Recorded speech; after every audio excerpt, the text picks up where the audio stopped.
Well, I'm not sure. I don't know if we're actually live on Facebook.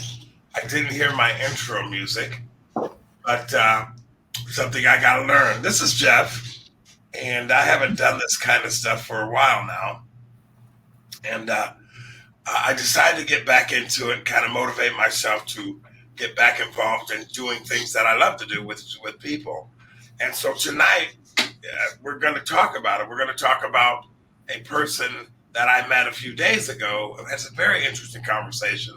Her name is Ruth Nabiddo. She's from Uganda. She's been in the United States for about 7 years, and there's a the focus behind the show is to kind of share her perspective growing up in Uganda, Africa, and also what it was like for her when she came to the United States.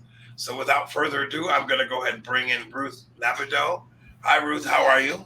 I'm fine, Jeff. How are you doing? I'm Thanks for very having good. me. I am so glad that you agreed to do this. You're kind of helping me jumpstart something that I used to do on a regular basis. Oh, wow. And I'm learning this technology, StreamYard. I don't know it very well, but hopefully we're live, and hopefully everything that I think is working is working. Anyway, Ruth, thank you for taking time to do this with me. Now, Yeah. because nobody knows you at all in my circle of influence, why don't we start by asking you a little bit about yourself and tell us about your when you came to the United States, and just give us a little bit of information about the last 7 years of your life. And then I'd like to ask you about what it was like growing up in Uganda. Thank you very much, Mr. Jeff. Well, my name is Ruth Nabiddo, and just a fun part of my name, Nabiddo, Bido means vegetation, anything green, forest, flowers. Is just a random healthy name. So, yes, I came to this country in 2017, and of course, many people when they come to the United States, coming from Africa, they come for a lot of reasons. So there is a lot of conflict. Of course, everyone knows that there is a lot of regime, bad regime, of course, bad politics, environment. So many reasons. Africa is still struggling. That's the fact. But a lot of people also come from families that are first class families. They come here for school, not necessarily fleeing or running away or whatever. So, but mine is mostly like human rights based. Okay. So I'm a mother. I have a will be 7 in a week. Yeah, old daughter, beautiful baby. So when I came here, I worked so many jobs, any job you can think of, until I was introduced to a financial services business opportunity. Now, since 2019 to this date, I'm still a financial educator. I'm loving it. I've learned so much. And um, yeah, I have met so many people from all different walks of lives, from the Asia, Latino, Black, everything, name it. I have experienced, and I came by myself, no Uh, family. let's put the brakes on there for just a Yes. moment. Yeah. So, I mean, you decided I'm going to go to America, and you just hopped on a plane and went to America. Tell me how that all happened. Give me the short version.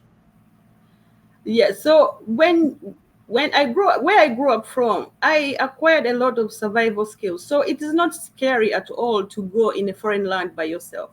So I'm a survivor, if I may tell you.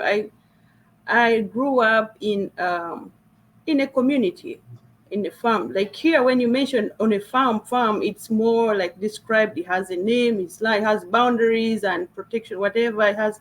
But in our farm meant my father had a huge chunk of land, and we grew our crops. We kept our own animals. So I grew up in such an environment. We draw water from the stream, natural stream flowing down our property.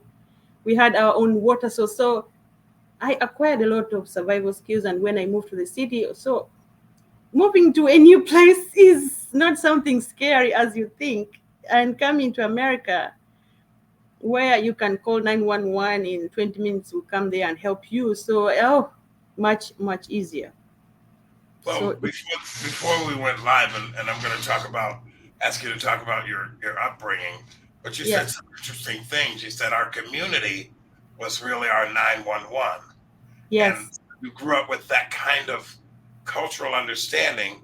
Uh, like you said, you grew up with family and extended family, and that's yes. kind of how it was on the property.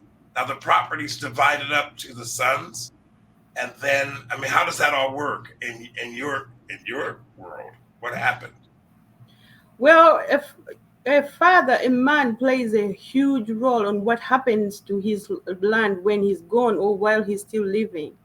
So in my case, my father, when you get older, you're supposed to go and fend for yourself.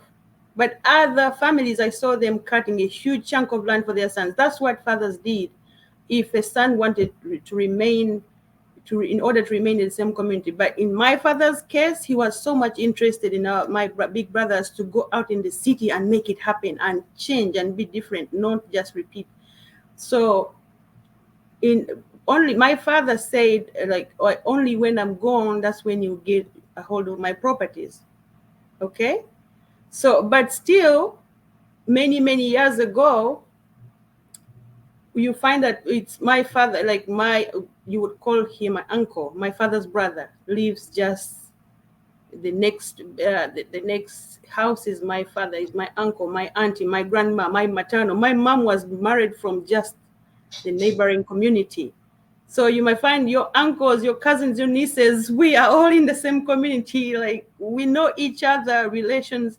And then even if you're not blood related, at least your godmother, your godfather. So we know each other from miles and miles, east, west, right, center. And everyone was responsible for each other's security or whatever happens. So you mentioned too that if you needed a basket of mangoes or something, you just ran up the hill and got them because you grew everything. So Yes, I mean, that's not so different than farming here. But you said something interesting. You said we never thought of ourselves as poor. We just didn't have all the electronics and digital stuff. yes. We had the land. You lived off the land. Now, how is that different?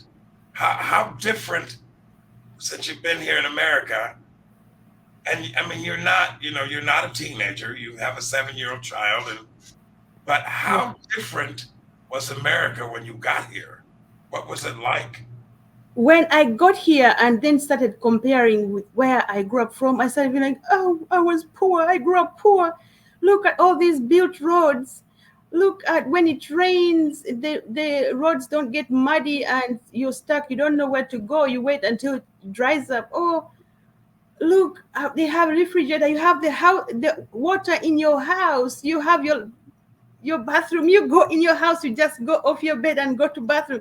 I thought all of these things are like poor, like we are poor, this is rich. But again, as I stay longer in America, I realized that was abundant. I grew up with abundance. Like, I never had a limit on food, or like, you never ever have to ask anybody if they will come over for lunch. You just cook plenty of food. Like in our household, everyone can come anytime they want and they'll just go to eat. So eating, having food, whatever narrative that is out there that Africa is hungry, it's partly true, but in some parts of the country where there was a civil war for many years, and that part of the country is dry, is literally dry, nothing can grow back in that soil. But like 70 to 80% of Uganda's soil is fertile. Anything you grow there can grow back. So we grew up. We grew our food. We had our own cows. We had our own milk supply. I grew up with all the nutrition in the world that I needed. I grew up healthy, and we survived on herbs. We never go sick, because even my mom, I think, knew, or my dad, like, okay, our healthcare is still struggling.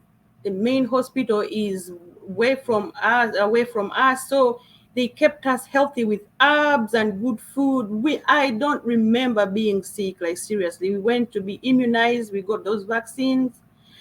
And not every African that comes here is like me. So many people came from first class families. Their sons and daughters of ministers and presidents came here they still receive dollars from home. They still live, they don't work for years and they live in fancy apartments.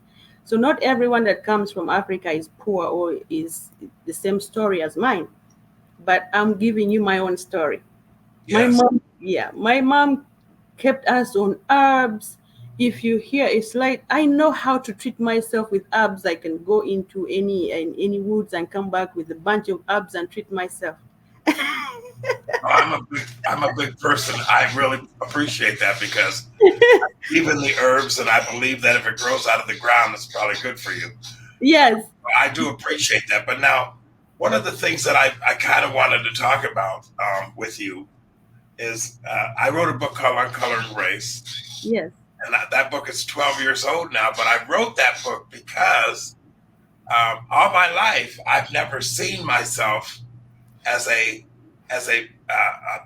person defined by the color of my skin. I have never felt that way my whole life. Yes. So as I wrote that book, I was trying to say to people, I'm part of the human race. Yes. Before I'm part of the black race, or before I'm part of the white race, or in America we call ourselves African Americans. And I struggle with that term because virtually every African person that I've spoken to, and it's kind of the motivation behind why I wanted to do this show, I've asked that question. I asked you that question. What do you think of the term African American? And so I've asked that question, and I've gotten the same response across the board. Now, without making it a negative thing, it's the reason why I did that was because, and I had an African brother from Kenya who I hope to interview. He said to me, Mr. Moten, he says, I didn't know I was black until I came to America. Okay. And what would you say to that? I mean, do you agree with his response? So for me, in that response, what I thought before nobody spoke to me about African American outright, I was so excited to identify as African American because it was so cool how they dress. They are free to wear the women. They are free to wear their skimpy dresses, show more skin, and I was not allowed to because my mom, if you dress a certain way, they will call you whatever names like city. So identifying as an African American is so cool to people who move here. Like 99% of Africans would love to be called African Americans without going in depth of what it means or what.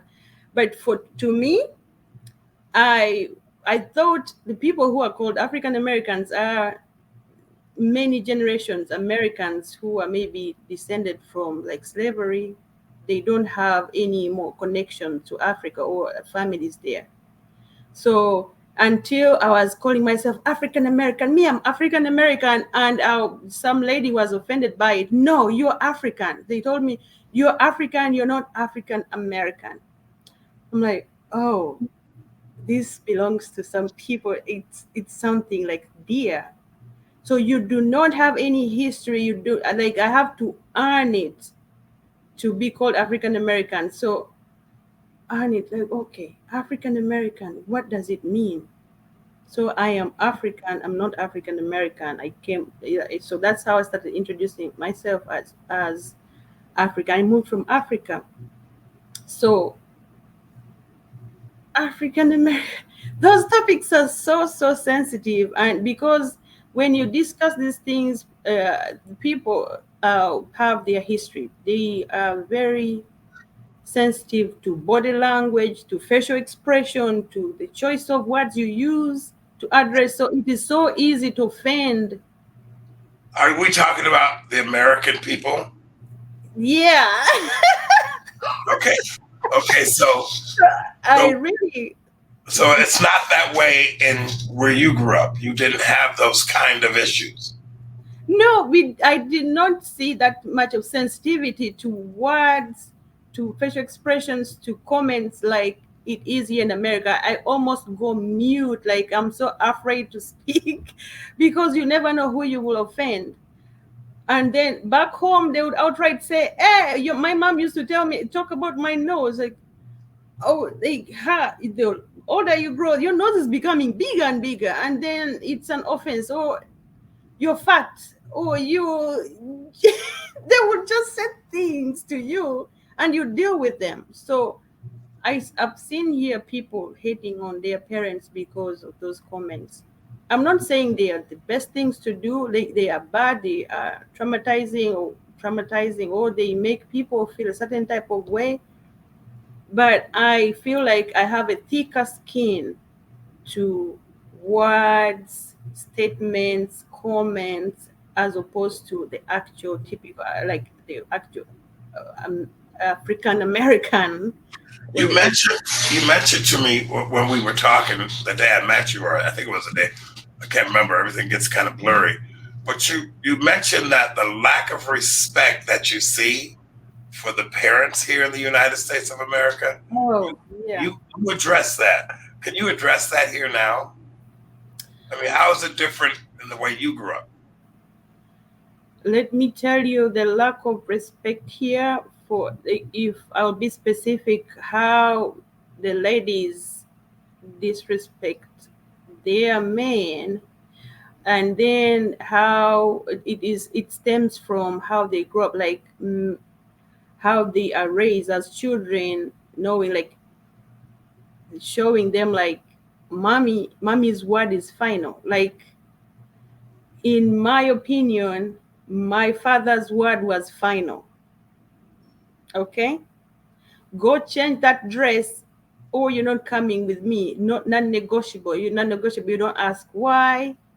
You do not negotiate with your father. So I grew up knowing my father's word is final, even though I saw him for a very limited time because he died when I was 9. So when my mom took over the authority, my mom's word was final, and she will tell you, like, one day she doesn't explain herself. You don't ask why. And then when you grow up, you feel like your mom is saved you a whole bunch, and then they beat us. They beat us every, like, my mom used to collect your offenses or your crimes, like 4 of them, and she will give you a good beating. You will never. So I had a tendency of, if she promised to beat me up, I will flee. I ran to my grandma's house. My grandma was loving, and she would hide us. When she gave me a good beating and threatened to, she would threaten you, and then say it is not safe in the community for a girl your age to be running around, even though we know each other. But that's not what I want you to do, because I promised, or I threatened, I want you to do right. Okay, so those things, the parenting of, like, beat you up or punish you really hard, or it's not the same parenting here. So even when you feel like, oh, my mom abused me, this, okay, I'm sorry to talk like that. I'm sorry, but how we are raised, if you narrate it to an American, they think we were abused. It looks like abuse. They don't call it disciplining, but it it saved us a whole lot, because I went to the city by myself.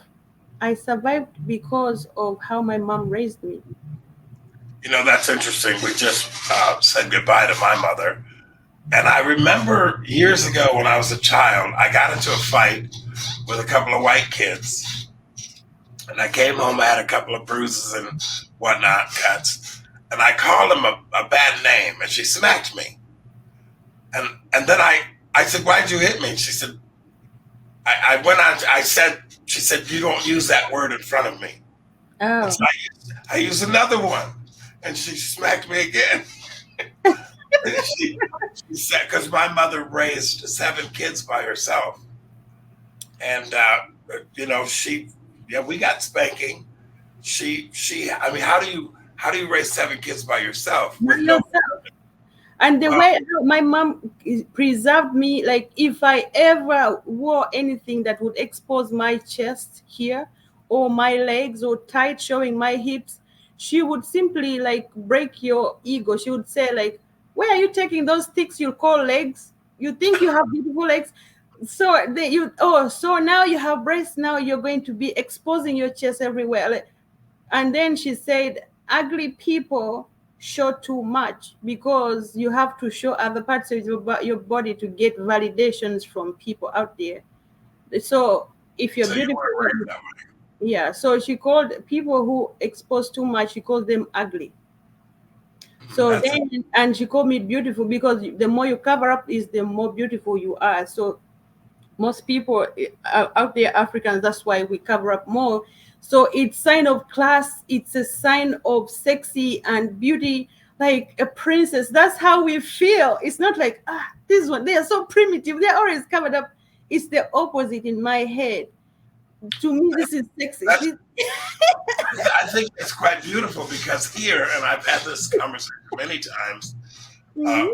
in America or in a lot of Western cultures, their beauty is based on their their sexuality, and that's a big. I have a big problem with that. And you were not raised. That was not something that was accepted. At all, because also how marriage or relationship, there's no relationship or dating, this is my boyfriend, nothing like that. You simply cover up. They know you because communities know each other, that hey, there is a grown woman in so family that I would like, this is such a great family, I would like to marry from their family. So they always, the parents, when you're ready, the parents meet up and marry you off. Of course, it's not the same anymore today. It is still happening, but not the same, because I mean, I'm an old woman, I saw that happening. Now I am single with different teaching and in a wrong era, whereby in my head I'm supposed to stay home, cover up, be a good girl, and wait for my man to come for me and talk to my father and take me home to marry me. But until I'm like, I'm still, I'm still single, no one is coming. So now I have to change that and then dress sexy, show up more skin, go out there and display myself. It doesn't sit well for me. And then it is so hard for an African woman these days to actually get a meaningful relationship because we are viewed as an not so cool, not up to standard. They don't know what goes into our head. For us, this is classy. This is standard, high class woman. Can't you see? And yet you don't get that. You don't get that. Okay. Huh? Okay, so moving on with that Yeah, yeah. situation, what is your perception of the American people now that you've been here for 7 years? And in particularly, I'm part of the Black community, I guess. Although I resist that identification because I'm part of the world community in my mind. I can't condense it down to the color of my skin. I just can't do that. But in America, do you see a disadvantage to that way of thinking? Or do you think that the emotion behind all of it? I mean, how do you see Black America now that you've been here for 7 years? Well, I feel like they are many years ahead of us. So they are just ahead of us. I mean, look, we are in the world where the the technology, they have been exposed for 100 years plus, exposed to things that we are just seeing for the first time, 7 years. And you have been watching TV, you have been watching films, music videos, that things that I just started watching when I'm 25, when I the things you saw growing up as a baby, and it is normal. You take vacations and then wear swimsuits and then you go all do those things, they are normal, and I'm seeing them for the very first time age 26, 27. So what do you expect? I think they are normal. They are normal. There are things that can be reversed. I think can be changed to have some level of decency, but also there are things that you cannot take away from them because that's how the exposure has given them. Like the level of exposure they have is on that level. You cannot take them back to Africa. You cannot. I don't So, know if I'm answering it correctly. well, let me ask you this question: do you see Yeah. America as a racist nation? Yes, it is, and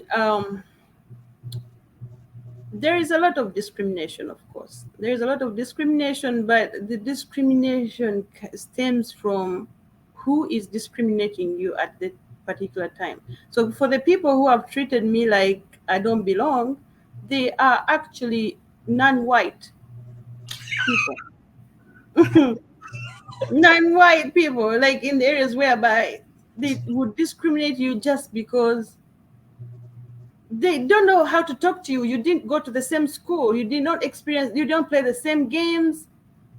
You they have their standard of beauty, and maybe you don't qualify. Your face does not qualify to those standards of beauty, like people who are called beautiful. So, and to me, where I grew up from, my mom comes from a tribe whereby many years ago they migrated from Rwanda. They came to Uganda because of civil wars, and then they were so pretty. Her tribe, the Batusi from Rwanda, they are so beautiful.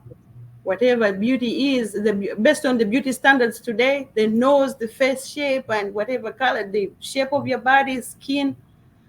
But they were so poor that they came looking for jobs just to cultivate the lands and take care of the cows because they loved cows. So now they were perceived as people who just poor. The same way here in America, they see us in Africa, they see us poor people looking for help. Okay? That's Even when you're hundreds, like many miles by far, living a better life in America, the poorest American would, the minute they hear you coming from Africa, they will turn around, they want to feed you, this, or they want to give you clothes, they want to offer you things. And you have to prove yourself so much. No, I am highly educated, I have money, I'm living the best life in here. Don't worry, you don't need to help me. So my mom, she comes from a tribe that was so undermined, and also the men loved those women so much, but they were so ashamed of showing it in public that I'm in love with them in random Tutsi, because they were seen as low class workers. Okay, but again they had children with them, and children would come out to show like this child is with you, you had her with them in Yaranda. So so we that were, I was not Munyaranda enough, I was not Muganda enough. I was just in the middle. so Okay? I mean, that was you dealt with a different kind of racism. Yes. And in Uganda, we deal with tribalism and classism. Who was your father? Was your father rich? Had many cows and many wives and all types of prestigious things. So then that will determine how they will treat you. Then coming here in America is another form of segregation, racism. It is human nature. Like to me, it does not get to my nerve unless if you get physical with me or you touch me or you disturb my peace. But you saying things to me, that's why many Africans survive here perfectly, because they have dealt with these things back home. And then I will take any job, the the worst job, because I close my ears and go do the job. I take the lowest wages because I know my family is going to depend on it. But then it makes us somehow disliked from by our fellow black people here, because maybe for them they know their worth. Okay, You're saying that the African person knows their worth. we know our worth, but we are willing to go down low for what we want and build from scratch. Okay, To but work hard. to work, yes, from the scratch, like an average person. I know some gentleman who is in his 60s. He's wealthy back home, extremely wealthy. But I was training him here because he fled for fear of his life, the politics. Okay, but I was training him to be CNA doing regular job, but he's wealthy. He has maybe $1 billion or $1 million house, mansion. And you're teaching him how to be a CNA. A CNA just for survival. They are willing to do that. And a regular American would never do that if they are up to that level. I assume, I suppose. But I've seen it happen on the smallest discomfort, they would quit their jobs. Smallest discomfort, they will quit on their relationship. Smallest misunderstanding, they will break up with the Are boyfriend. we talking about Americans or are we talking about the African American? My observation with the African American, or the level of tolerance and patience we are at, the Africans, as opposed to in relation with our sisters here in African Americans here. So what you're saying to me, if I get this right, because I've heard this before, and please correct me, it's harder to get along with the African American because of the perception they have of you as opposed to getting to know you. Exactly. Okay. So their perception is that somehow you're less than and or not part of them. And yet you're an African. Exactly. So even because you're willing to be patient, then they label you as low self-value. Then because you're willing to work things out with your boyfriend, then you have attachment issues. They will label everything to a behavior or something here. Then you start questioning yourself. And then you start adjusting slowly. So it's the American style. Then before you know it, you say, I can't take that anymore. You start behaving like that. I can't take that anymore. Or you don't give people chances. Or you don't give life chances, but Africans give like insane chances to things, but many in the end they work out. Right? I mentioned that I've asked this question many times, and I'm not here to disparage Black people in America. That's not what I'm trying to do. What I'm trying to do is to say the African who is from Africa, not 400 years ago or 200 years ago, but 50 minutes ago, doesn't recognize the African American, but you recognize them as Americans because culturally they're not really connected to the way you grew up. Well, that just makes sense. That's simple because they didn't grow up in Uganda. They didn't grow up in Kenya. They didn't grow up in Nairobi. They grew up in America. And I had a pastor once say to me, several years ago from Kenya, he said, and he was pretty indignant about it, but he said to me, the poorest African American in America is wealthy compared to many in Africa. Yeah. Would you agree with that statement? I would agree. I meet a lot of homeless people here. They're struggling, but they are rocking a Nike, the latest Nike in store, which is also because they have access to free things here. In Africa, you don't have. Okay, unless you go back to work to your father's land and go work the land and start there. But an average poor American has access to $100 to $200, $300, which is equivalent to 1 million Uganda shillings. And many people, that's the average. That's a good salary for many people to bankers. Okay, people working in banks. So I wanted to switch. I want to talk about that for a minute because you come to this country and you make a different kind of wage. What's a typical wage in Uganda for a Black woman of your age? I mean, I hope you don't mind me sharing that, but you're not 25-year-old woman. In fact, I was shocked when you told me how old you really were. And I won't elaborate on that. But what's the difference between a salary here and a salary in Uganda? Well, based on the standards of living, uh, let's say, hmm, I don't know how to explain that, but $300 is equivalent to a million Uganda shillings. And a million Uganda shillings is what a banker, I would say, is one of the prestigious jobs there. The banker makes. And then a good apartment, average apartment there would be like 300,000. Okay.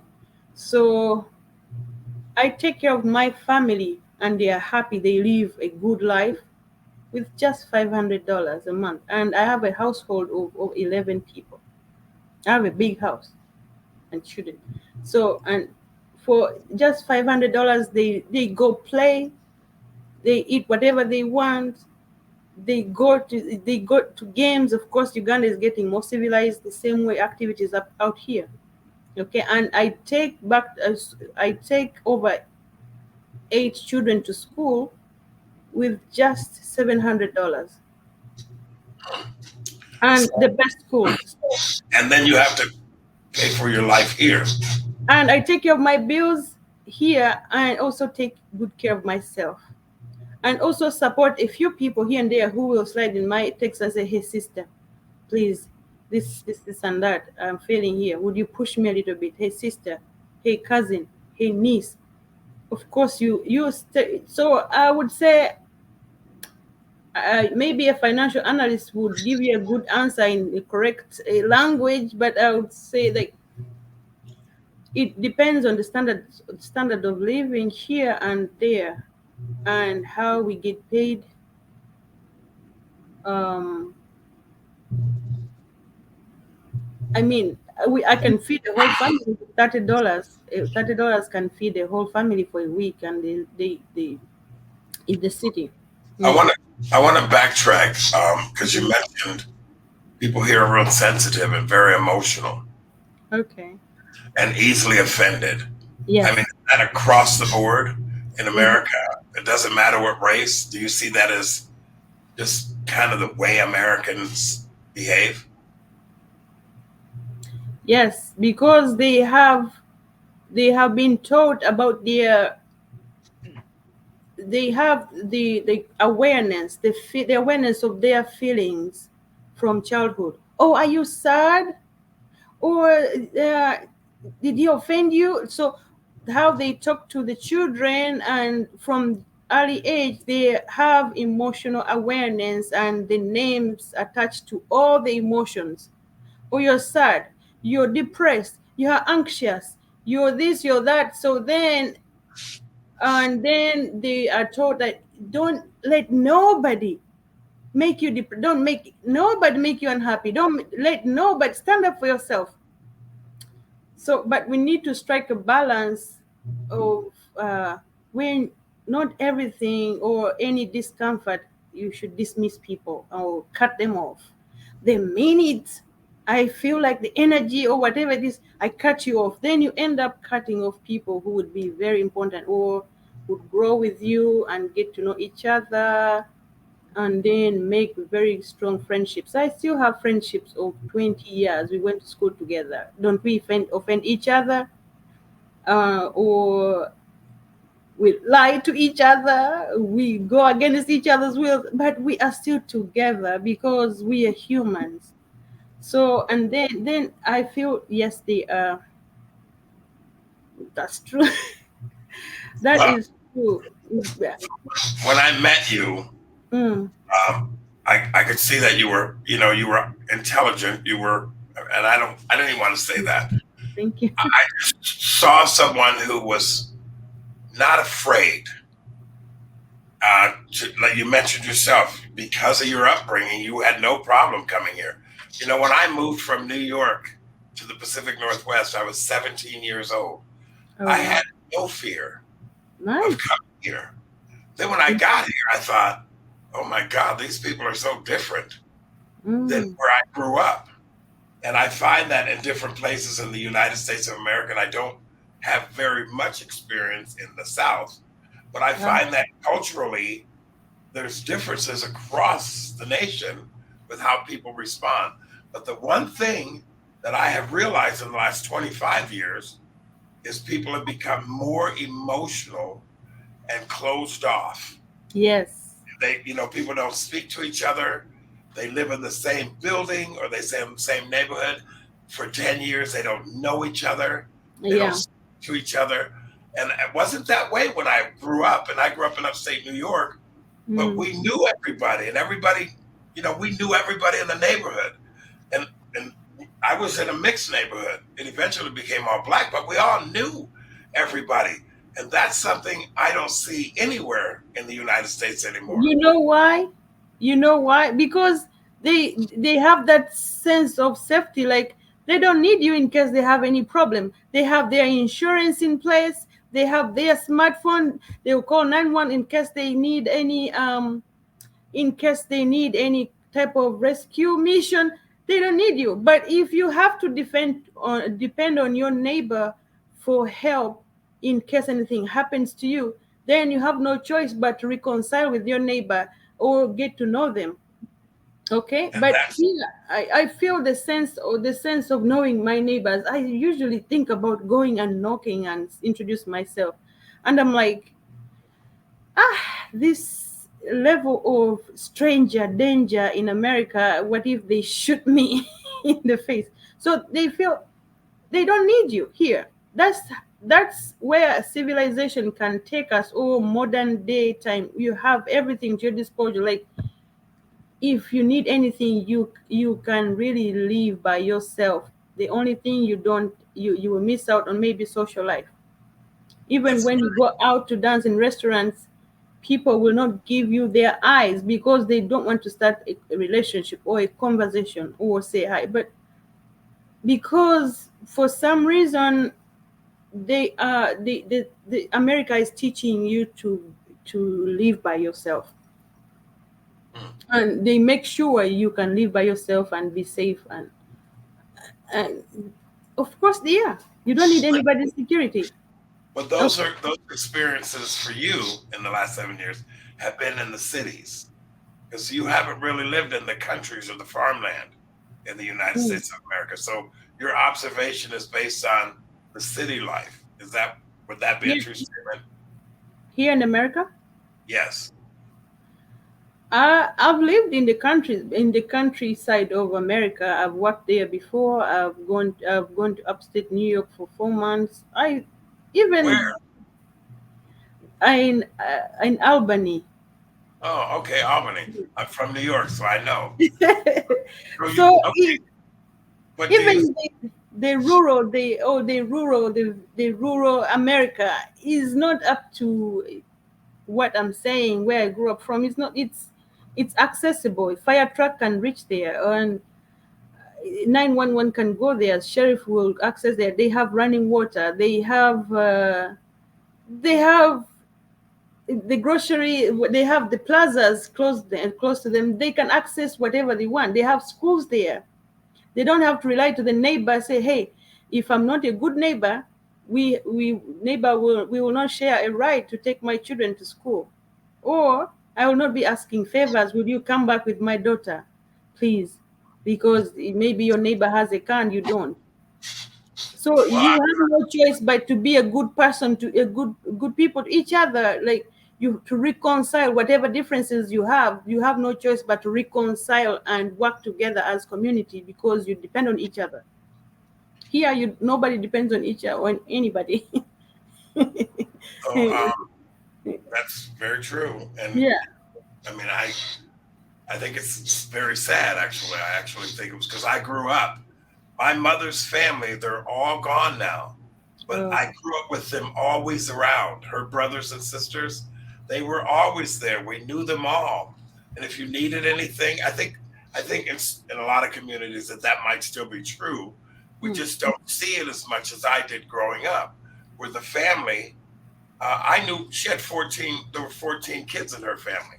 Oh, and I wow. all my whole life. Nice. And so that we were a little different.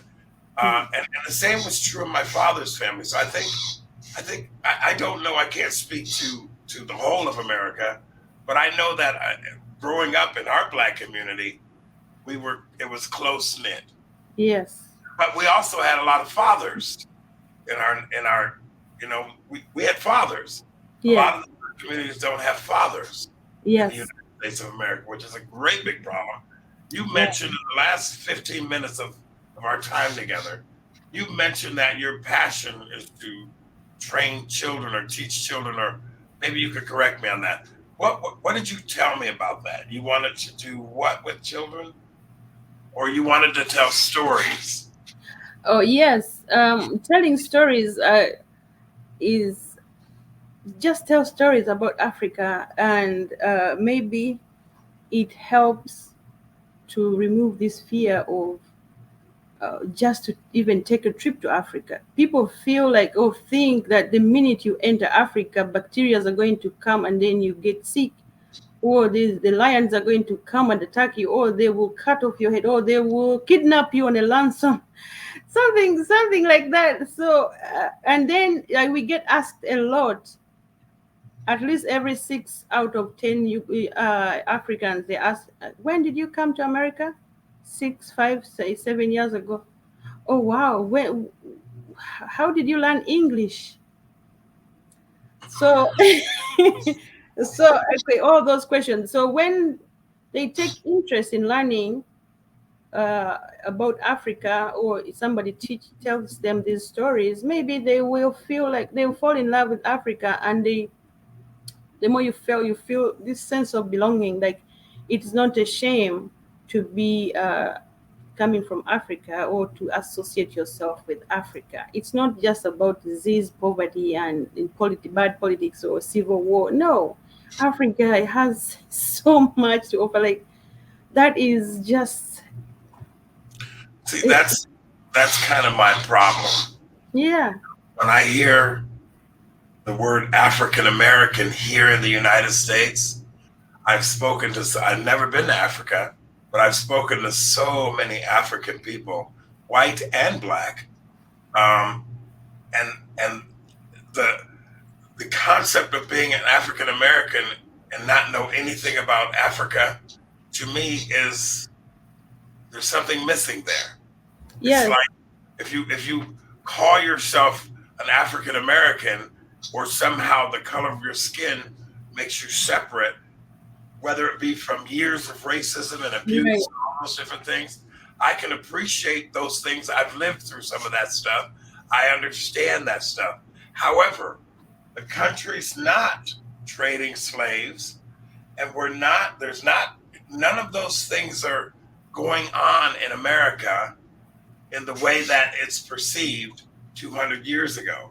right, I mean, I can think of black judges and politicians and professors and sports athletes, are just average people that have done very well in this nation. right. So when we say that America is a racist nation, if that were true to the point to where you were oppressed and put down and treated poorly, we wouldn't have any of those things to talk about. And we're not in that place anymore. So you come to America in the final 12 minutes of our time together. You come to America. What did you think? And do you like it here? Two questions. Yes, I love it here. I love it here, but I mean, home is home. I miss home. And so, for the things that I would love to improve in Africa, if they get improved right now without taking the culture, I would happily return. Or if God blesses me and I get a breakthrough and I get so much money, okay, I can still return to Africa and maybe help in the community, because I know how to live in those communities. I know just to improve schools, improve the healthcare, bring more health services or centers close to the people, not just one big hospital miles away from people, or everyone, there's congestion. So improve the health centers that are close to people, put medicine there, teach the mothers proper parenting skills, or eliminate a few things that are literally like a brain damaging, and then we still believe it is disciplining. And improve the road system infrastructure, and then let the people be. Okay, let the children run around with no shoes, with their butts out. It doesn't mean they don't have any shoes or they don't have clothes. They just choose to. That's what we know. I had a lot of shoes, but I ran around without shoes all the time. So, to me, in my opinion, there are things that I would edit from African settings, and then, of course, adapt to American things. America has a lot of things, beautiful, nice things, if we adopted them. Okay? If we adopted them, of course, they are way ahead of us. And emotional intelligence, and learning about your feelings, and then self control. No. Learn about what I've learned so far in my life. Okay, listen to my body, learn to talk, not late don't, okay, improve the things that I was taught as a woman that are limiting my success, because now, based on the new where the life is, I have to go out there and win for myself. But before, like, I had to deal with a lot of things they taught me as a woman that are impossible. I deal with a lot of mindset. So if we can empower Africans to improve those things in many areas, and then catch up, and then also America can adapt to the culture, and then also have that sense of belonging, and then incorporate it with the modern culture of free dressing, free speech, free whatever, and then eliminate maybe uh, okay, learn more patience, give people more chances, don't cut off people just from one mistake. Or, so there is so much to learn. We adapt, and then they can adopt without judging from just one interaction. It's hard. Well, so if to find people who are like friends and they're Africans with African Americans, maybe they went to school together and they live together, they have no choice but to see each other every day. They have to go to school together, so they had no choice but to give each other second chances until they are bonded together. No, those are best friends. It's rare. But me coming to your party, meet someone there, and then we make a very good friend out of that. It's rare. It's hard, because I feel like African Americans don't give us chances to learn about us. And, oh, why do you behave that way? Why are you too slow? Why don't you respond to questions? Why they, okay, you go, you, I don't understand. Cut. Oh, they cut us too early before they get to know us. And also maybe we do the same to them before we get to know them. Perhaps. Yeah. I don't know. I've met some wonderful African people, and they all have the same mindset. They look at the African American in America and they go, "You don't know what you have that we don't even have concepts for Yeah. our country." And they all say the same thing. Now, listen, we've got 7 minutes left, and Okay. I'd be curious to hear one of your stories about Africa. Do you have one you'd like to share? Okay. So so would you throw me a topic so I can like bring you straight to the story? Oh my goodness, of God. Well, let's put it this way. I'll make it a little easier. Yes, make it a little easier. When you see um, rioting in the streets of America, how is it different than rioting in Uganda in the cities? Oh, here the rioting here is more civilized. Is more. I don't know if I'm using that word correctly. This it's more it's more of like matched what most riots I've seen here. Let's write banners, walk, march, and chant the words. So, and unless if it is outrage like what happened with uh, the George Floyd, it's rare to see such riots going that far. But many many times or almost all the time when there is a riot in Uganda, it's an opportunity for the less advantaged to to break into restaurants and have food. Okay, and they are not even up to like the cause, or but it's an opportunity to break into a shop and get a shoe, or just to go out there because there's so much unemployment with the youth, and almost 78% of the population is young people under 45 and below, young people, educated, unemployment. So it is more violent every single day because people are outraged, they don't have jobs, they don't have food, some people in the city. So there is so many idle people who will join the riot and for the wrong reasons and end up making it so bad. A As lot of of yeah. they do a lot more killing there. Yes, Say, I mean, a riot over there means people are going to die. yes, because the government knows if they don't shoot rubber bullets there, sometimes live bullets or tear gas, they won't go. You don't know what happens to a person who is like so tired and fed up of the situation, like because they don't have food, they don't know where to stay, they don't know what next. So they would jump on any opportunity that sounds like this is going to help me, or this person is here advocating for me. The politicians know what to say to spark that anger in people, and they We will. have, we Okay. have that same thing here. I mean, the politicians here snap their fingers and people run out in the streets and start rioting.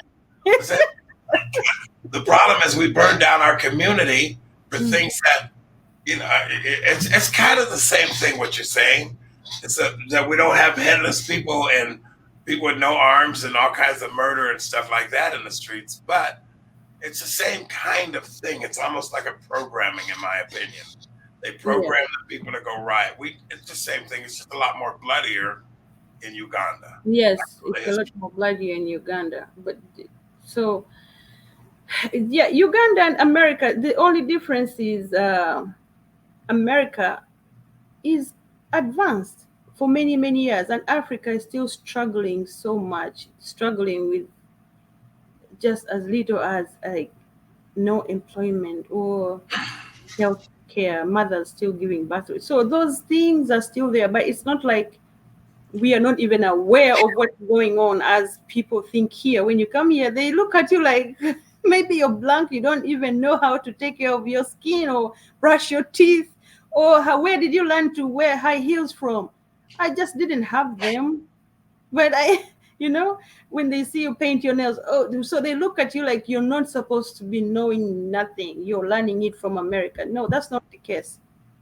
People, they Uh, we got 2 minutes left. I'll give you the final word. What would you like to say? I would like to say that I am not biased. I love America. I'm learning so much here. The more I learn, it has helped me so much improve the lives of my people, the people I care about, and I've learned a few things.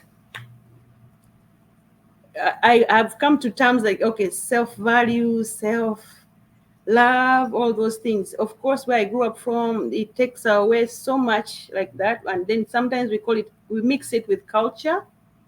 But if you have the culture and then you love yourself, you learn how to balance those things. Okay.